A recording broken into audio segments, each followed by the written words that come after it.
Bonjour François Grima. Bonjour Jean-Philippe. François Grima, professeur des universités, Université Paris-Est Créteil. Article dans la Revue française de gestion, Travail, un voyage au bout de l'ennui. Pas de l'enfer. Non, de l'ennui simplement. Joli jeu de mots, joli jeu de mots. Tout à fait. Coécrit avec Alice Monnier et Emmanuel Laborde de Châtillon. Le travail que vous avez coécrit, c'est dans le numéro 318. Comment on en vient à décider de faire une revue de littérature sur la question de l'ennui? Alors, d'abord, je voulais en préliminaire remercier mes co-auteurs, notamment Alice Monnier et puis Emmanuel Laborde de Châtillon, qui ont beaucoup travaillé avec moi sur ce sujet. Alors, comment on en vient là? On en vient là en faisant un constat, c'est-à-dire que quand on regarde le champ des sciences de gestion, dans lequel on inscrit nos travaux, l'ennui est débordé par des thèmes comme le bore-out ou comme le burn-out.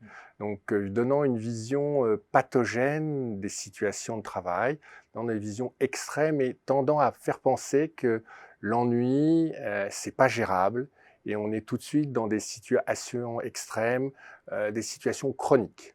Nous, ce qu'on veut proposer, c'est une compréhension de l'ennui, pas positive, mais une compréhension de l'ennui où il est possible d'agir sur l'ennui. Donc, l'ennui, on ne subit pas forcément l'ennui. Les organisations, comme les salariés, peuvent agir sur l'ennui. Voire même ça peut être positif de s'ennuyer. Alors, il y a des travaux qui arrivent de plus en plus en sciences de gestion qui nous mettent sur la piste d'un ennui positif. Alors, l'ennui, ça serait source, par exemple, de créativité. On pourrait, dans l'ennui, découvrir de la créativité. Alors, nous, on est plus à valoriser un concept qui est le concept de job crafting. C'est-à-dire que le collaborateur, dans l'ennui, peut essayer de trouver des solutions pour faire face à la perte de sens, qui est le cœur de l'ennui. Il arrive à se réarticuler son poste, redonner du sens à son poste, et il peut aller de l'avant et donc se reconstruire. Et à ce moment-là, l'ennui peut devenir source de création de valeur. Parce que dans beaucoup de cas, l'ennui n'est pas du tout source de création de valeur. Au contraire, des engagements, des motivations. Et donc là, le salarié peut gérer ça d'une façon, soit je ralentis beaucoup la tâche, soit au contraire, je la fais très très très vite. Tout ça pour dire que c'est pas bon du tout pour la performance. Nous, on veut dire l'ennui, et là c'est une condition selon nous primordiale, c'est l'action du manager.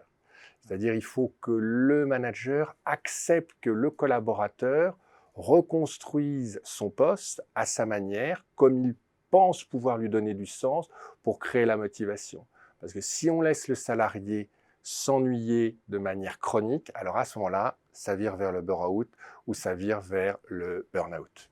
Et là, les problèmes arrivent. Il y a des signaux faibles d'alerte pour repérer justement cette question de l'ennui et des leviers. Alors, les leviers d'action, c'est bien évidemment la maîtrise du contenu du poste.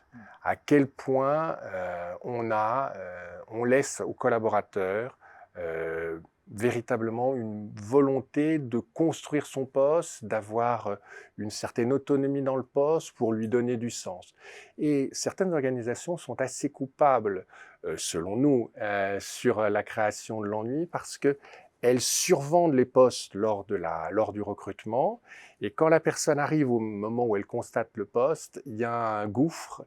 Et dans ce gouffre va s'engouffrer l'ennui. Et là, après, ça peut devenir, avec un manager un petit peu strict, qui ne laisse pas le collaborateur libre de se reconstruire. Et là, tout de suite, les problèmes arrivent.